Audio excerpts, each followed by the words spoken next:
sama-sama kita katakan amin.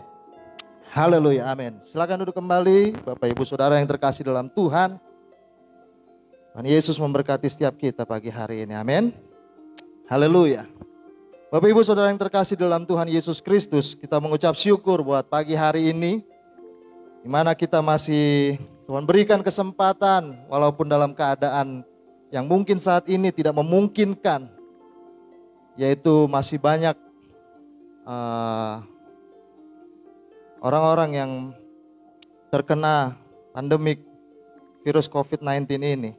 Tapi kita mau terus datang bersyukur kepada Tuhan, kita mau memuji menyembah Tuhan, bahkan kita masih mau mendengarkan firman Tuhan, di mana setiap kita akan diteguhkan, dikuatkan, dan terus mengiring Tuhan selama kita hidup saat ini ada di bumi. Haleluya. Saudara yang terkasih dalam Tuhan Yesus Kristus, pada pagi hari siang hari ini kita akan sama-sama belajar tentang kehidupan kekristenan di dalam kehidupan kita. Dan tema khotbah saya pada pagi hari ini adalah katanya orang Kristen. Ya kan? Sebagai pertanyaan. Tema khotbah saya sekaligus pertanyaan. Katanya orang Kristen. Bapak Ibu Saudara yang terkasih di dalam Tuhan Yesus Kristus, kekristenan pertama kali muncul dan disebut di dalam Alkitab ada di dalam Kisah Para Rasul 11 ayatnya yang ke-26. Kristen muncul karena adanya orang percaya kepada Yesus Kristus sebagai Mesias dan Juru Selamat. Bahkan mereka menjadi pengikutnya Tuhan Yesus.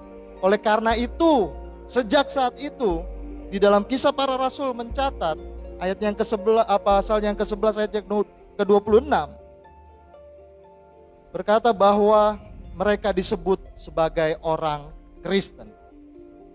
Nah, Bapak Ibu Saudara yang terkasih dalam Tuhan Yesus Kristus, pada pagi hari ini kita akan sama-sama belajar bahwa kalau kita bicara kekristenan bukanlah sebuah label atau tentang hidup beragama atau organisasi keagamaan.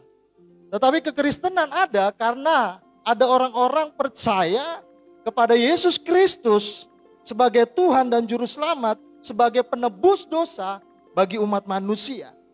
Amin. Jadi kalau kita bicara kekristenan, sebenarnya pada dasarnya kekristenan bukanlah berbicara tentang keagamaan atau berbicara tentang suatu organisasi keagamaan. Tetapi kalau kita bicara kekristenan, berarti kita sedang berbicara bahwa orang-orang percaya, orang-orang yang telah menerima anugerah di dalam Yesus Kristus, menjadi percaya kepada Yesus Kristus sebagai Tuhan dan Juru Selamat di dalam setiap kehidupan kita. Haleluya. Sebelum kita masuk lebih dalam lagi tentang pembahasan kita pada pagi siang hari ini, mari kita buka Alkitab kita sama-sama. 1 Yohanes 2 ayatnya yang pertama sampai ayatnya yang ke-6. Saya akan bacakan bagi Bapak Ibu Saudara di tempat ini.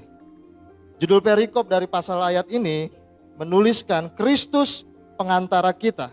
Ayat yang pertama, anak-anakku, hal-hal inilah kutuliskan kepada kamu, supaya kamu jangan berbuat dosa. Namun jika seorang berbuat dosa, kita mempunyai seorang pengantara pada Bapa, yaitu Yesus Kristus yang adil. Dan ia adalah pendamaian untuk segala dosa kita, dan bukan untuk dosa kita saja, tetapi juga untuk dosa seluruh dunia.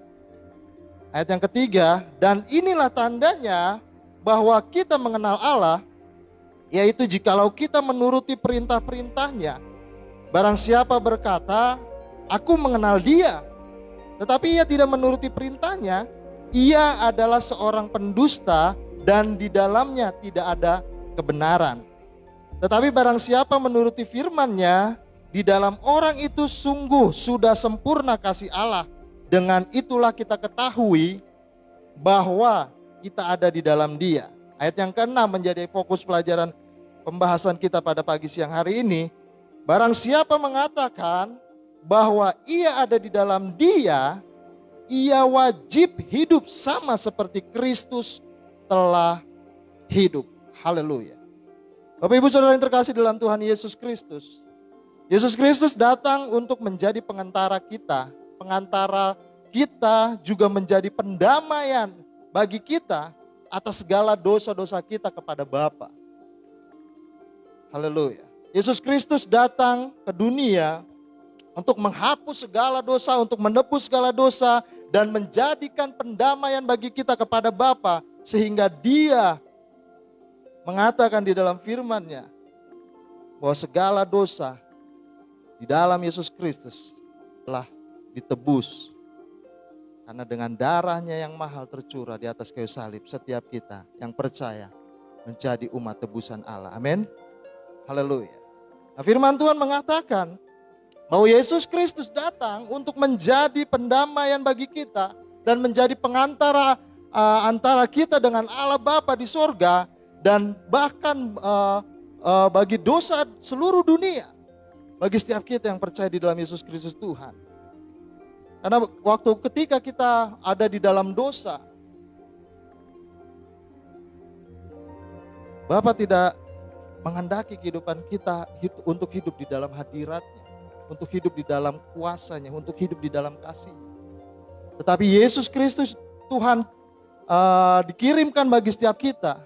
Tuhan Yesus Kristus dikirimkan bagi setiap kita untuk menjadi pendamaian, untuk menjadi penebusan bagi setiap dosa kita.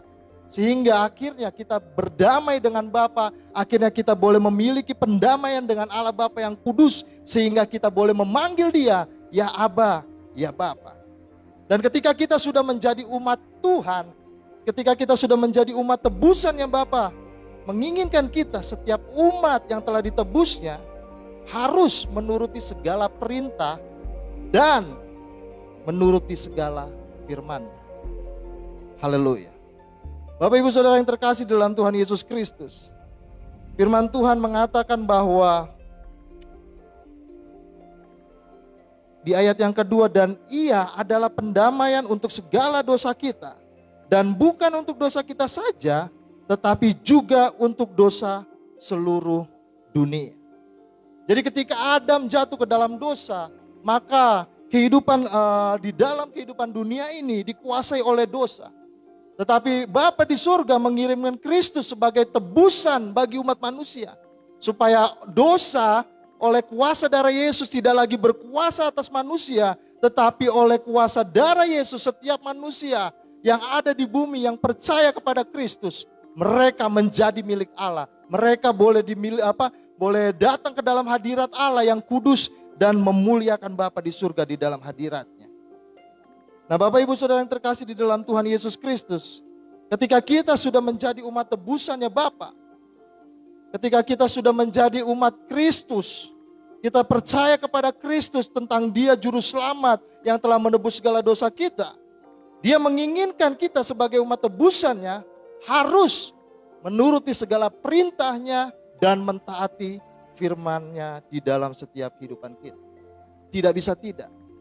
Di dalam ayat yang ketiga, ayat yang sampai yang kelima mengatakan, dan inilah tandanya bahwa kita mengenal Allah, yaitu jikalau kita menuruti perintah-perintahnya. Barang siapa berkata, aku mengenal Dia, tetapi ia tidak menuruti perintahnya, ia adalah seorang pendusta dan di dalamnya tidak ada kebenaran. Haleluya. Nah, Bapak Ibu Saudara yang terkasih dalam Tuhan, makanya pada pagi hari ini khotbah saya berikan judul katanya orang Kristen. Haleluya. Kebanyakan bagi setiap kita mengatakan bahwa Kristus ada di dalam kita, bahwa kita mengenal Dia, tetapi kita tidak melakukan segala perintahnya, bahkan kita tidak mengerti firman-Nya dalam kehidupan kita, sehingga kita tidak bisa mentaatinya, melakukannya hingga menyenangkan hati Bapa. Haleluya. Bahkan Alkitab mengatakan kalau kita mengaku Kristus hidup di dalam kita, maka kita wajib hidup sama seperti Kristus telah hidup. Ayat yang ke-6. Barang siapa mengatakan bahwa ia ada di dalam Dia, ia wajib hidup sama seperti Kristus telah hidup. Haleluya. Nah, Bapak Ibu Saudara yang terkasih dalam Tuhan, firman Tuhan ini bukanlah hal yang muluk-muluk, bukanlah hal sesuatu yang kelihatannya agak sulit. Ya kan, sebagai manusia kita masih hidup di dunia, bagaimana kita bisa melakukan hidup seperti Kristus telah hidup pada waktu itu. Tetapi firman Tuhan mengatakan, barang siapa mengatakan bahwa kita kalau kita mengaku ada di dalam Kristus, ada di dalam Dia, kita wajib hidup sama seperti Kristus telah hidup. Nah, mungkin Bapak Ibu Saudara yang terkasih dalam Tuhan, di tempat ini kita berpikir dan bahkan kita berkata dalam hati, bagaimana mungkin kita dapat hidup sama seperti Kristus telah hidup. Ya kan? Kita masih ada di dalam dunia. Kita masih menghadapi segala tantangan cobaan yang masih bisa istilahnya menikmati dunia, gitu kan. Masih masa-masa muda yang harusnya kita boleh happy-happy dengan teman-teman, boleh happy dengan orang-orang yang kita sayangi, orang yang kita cintai. Bagaimana mungkin kita bisa hidup sama seperti Kristus telah hidup? Saya katakan pada siang hari ini mungkin. Haleluya. Mengapa saya katakan mungkin?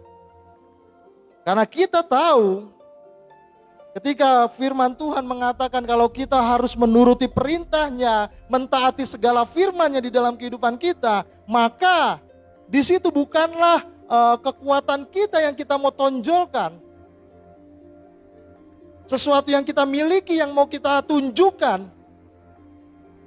Tetapi firman Tuhan mengatakan bahwa di dalam kita ada kuasa Roh Kudus yang akan menjadi penolong. Nah, Bapak Ibu Saudara yang terkasih dalam Tuhan, ini yang akan menjadi pembahasan kita bahwa ketika kita mau melakukan kehendak Bapa di dalam hidup ini, melakukan perintahnya, menjalani firman-Nya, janganlah dengan kekuatan kita sendiri, janganlah dengan berpikir bahwa dengan jabatanmu mungkinkah bisa melakukan kehendaknya, bisa melakukan firman-Nya, bisa melakukan perintahnya di dalam kehidupan kita. Tetapi kita berdoa kepada Tuhan dalam kehidupan ini. Ketika kita hidup di dalam kehendak Tuhan, mau menuruti firman-Nya, mau menuruti perintah-perintahnya, maka Roh Kudus yang akan berperan, Roh Kudus yang akan menolong yang ada di dalam kehidupan kita untuk menuntun, membawa kita melakukan apa yang Tuhan kehendaki, melakukan apa yang Tuhan mau di dalam kehidupan kita. Haleluya. Kita percaya ketika kita percaya kepada Kristus, bahkan ketika Yesus Kristus naik ke surga, Dia memberikan penolong yang lain, yaitu Roh Kudus, Roh kebenaran bagi setiap orang-orangnya yang percaya kepadanya. Nah, Tuhan Yesus memberikan Roh Kudus, Tuhan Yesus memberikan Roh kebenaran bagi setiap kita, orang-orang yang percaya, bukan tanpa alasan Bapak Ibu Saudara yang terkasih dalam Tuhan. Roh Kudus ada di dalam kehidupan kita bukan hanya sekedar ada saja di dalam kehidupan kita.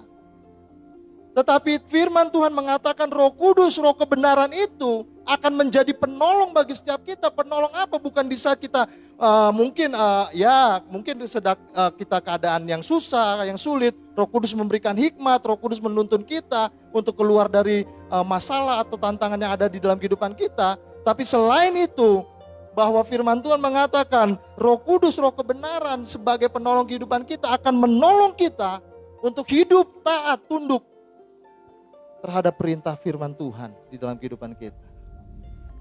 Haleluya.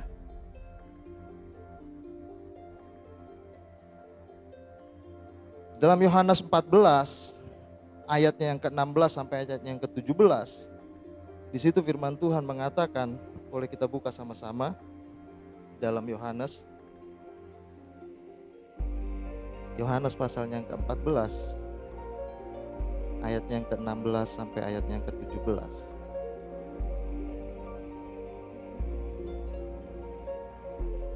Ayat 16 sampai ayat yang ke-17.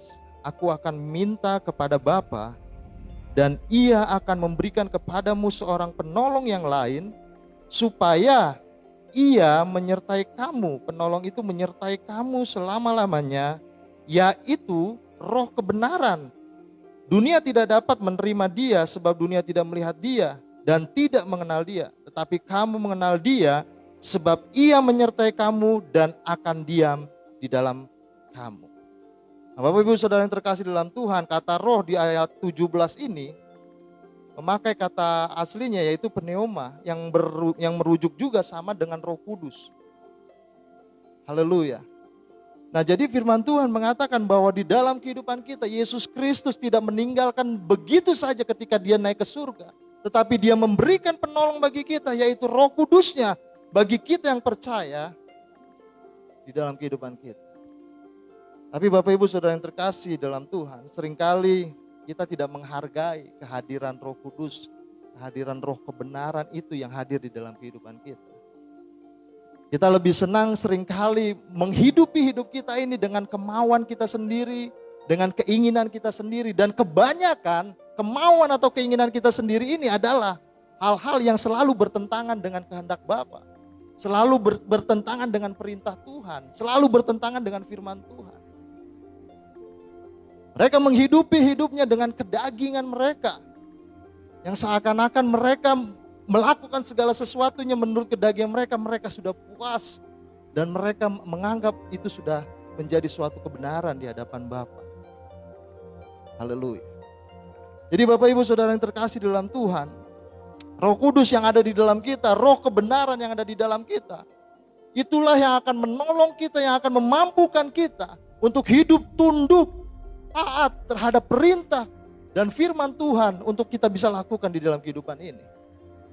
Sampai kapanpun saya mau ingatkan Bapak Ibu Saudara yang terkasih dalam Tuhan, kalau dengan kekuatan kita sendiri, kalau dengan apa yang ada di dalam kehidupan kita sendiri, menurut kita mungkin ya Tuhan, aku bisa melakukan itu semua tanpa Roh Kudus-Mu. Saya mau katakan engkau akan stres Bapak Ibu Saudara yang terkasih dalam Tuhan. Engkau akan frustasi kalau engkau mengandalkan kekuatan sendiri untuk melakukan apa yang Tuhan firmankan bagi setiap kita. Untuk kita kerjakan, untuk kita lakukan di dalam kehidupan ini. Tapi kabar baik pada pagi siang hari ini bahwa Roh Kudus yang ada di dalam kita, biarlah pada pagi hari ini setiap kita boleh menyadarinya, kehadirannya di dalam setiap kehidupan kita. Kita mau menghargai kehadirannya di dalam kehidupan kita. Untuk apa? Untuk menuntun kita, untuk membawa kita semakin dekat dengan Tuhan. Untuk membawa kita untuk boleh melakukan segala kehendak Allah, perintah-perintahnya di dalam kehidupan kita. Saya percaya kalau Roh Kudus menuntun kita, maka segala sesuatunya Tuhan akan tunjukkan dan kita akan semakin dekat kepada Bapa dan semakin mengerti apa yang Tuhan inginkan dalam kehidupan kita kerjakan di dalam hidup ini. Haleluya. Nah, mungkin Bapak Ibu Saudara yang terkasih di dalam Tuhan, mungkin sebagian kita berkata, sudahlah Pak, kalau yang kayak gitu-gitu biarlah itu tugas hamba Tuhan, ya kan? Melakukan firman Tuhan atau menuruti kehendaknya atau melakukan perintahnya, mengerti kehendak Bapa, biarlah itu semua tugasnya hamba Tuhan aja lah Pak. Tugasnya mahasiswa-mahasiswi sekolah teologi aja lah ya kan. Kalau kita jemaat mah ya terima berkat-berkatnya aja lah Pak, ya kan. Kalau kita jemaat bagiannya nerima berkat Tuhan aja lah. Terima kesembuhan aja lah gitu kan. Kita jemaat Tuhan bagian terima pemulihan saja dari Tuhan. Nah, Bapak Ibu Saudara yang terkasih dalam Tuhan, kalau kita berkata hal demikian, maka dapat dipastikan di dalam kehidupan kita belum ada kebenaran. Kita belum mengerti apa yang harus kita lakukan sesuai kehendak Bapa di dalam kehidupan kita.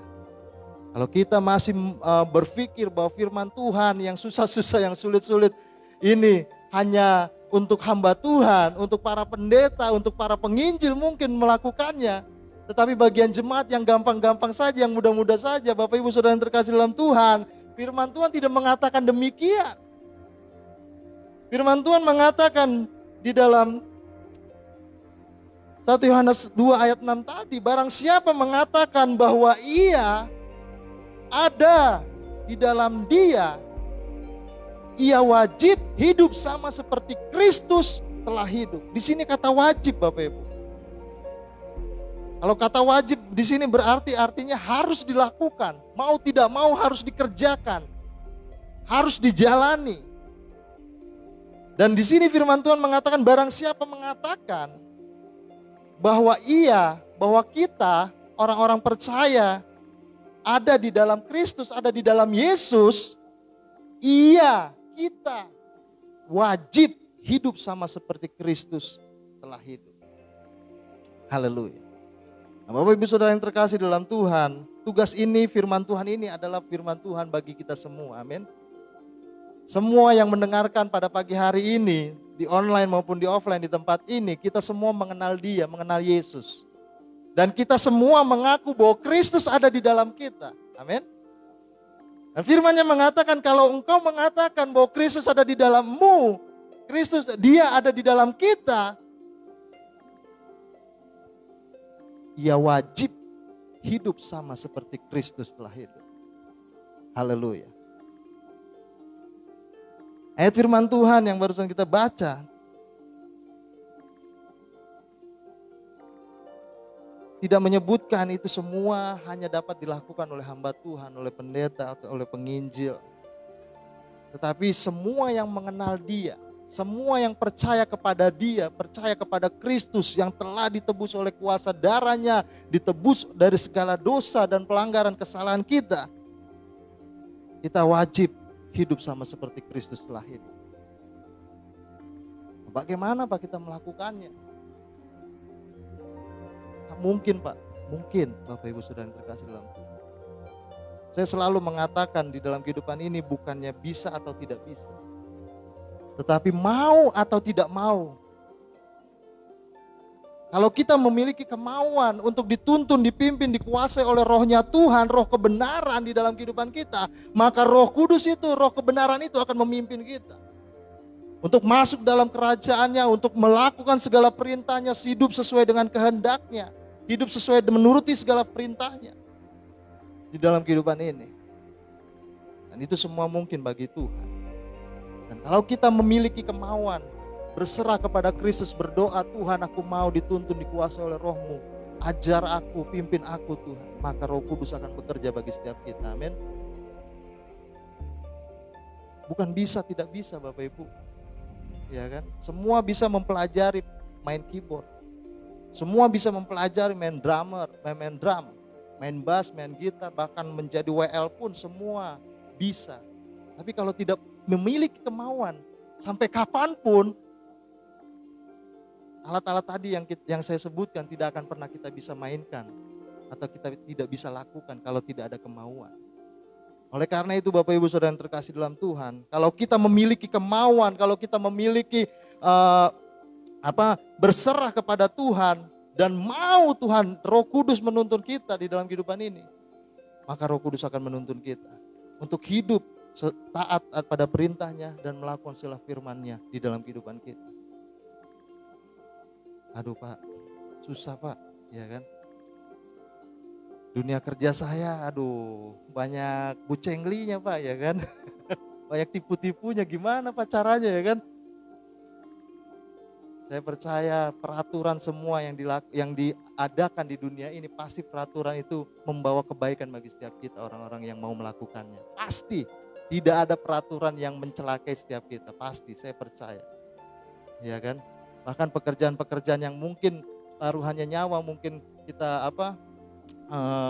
membawa kren kayak seperti itu, kalau kita mengikuti SOP-nya, pasti pekerjaan itu akan safety dan aman dijalani. Tetapi kalau kita melakukan itu, pekerjaan yang istilahnya sangat resiko tinggi, tidak mengikuti SOP, pasti akan ada kecelakaan atau ada sesuatu yang datang yang tidak kita kehendaki. Haleluya. Oleh karena itu Bapak Ibu Saudara yang terkasih dalam Tuhan, latihlah setiap kita untuk hidup di dalam pimpinan Roh Kudus, amin. Nah firman Tuhan mengatakan, kalau engkau berkata bahwa Kristus ada di dalam engkau, kita mengaku dan mengenal Dia di dalam kehidupan ini, maka firman Tuhan mengatakan kita wajib. Di sini bukan kata yang lain, tetapi kata wajib Bapak Ibu. Kata wajib itu harus dikerjakan, wajib.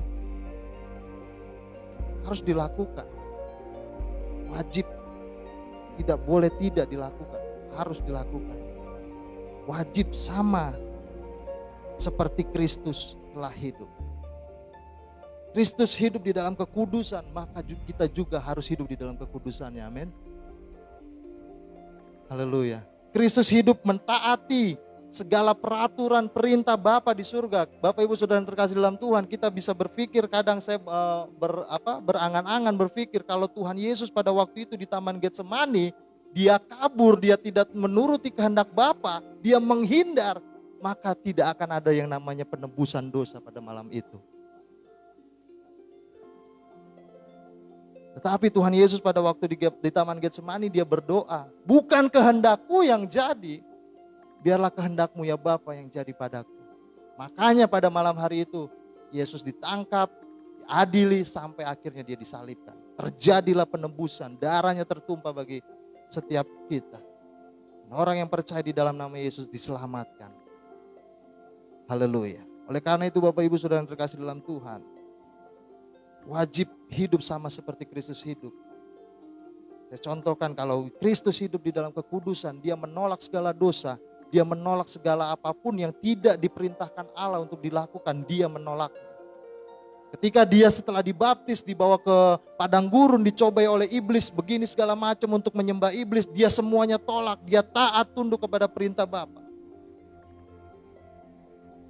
Dia hidup di dalam kekudusannya, maka kita juga harus hidup di dalam kekudusannya. Kristus tidak hidup di dalam dosa, maka kita juga harus hidup tidak di dalam dosa.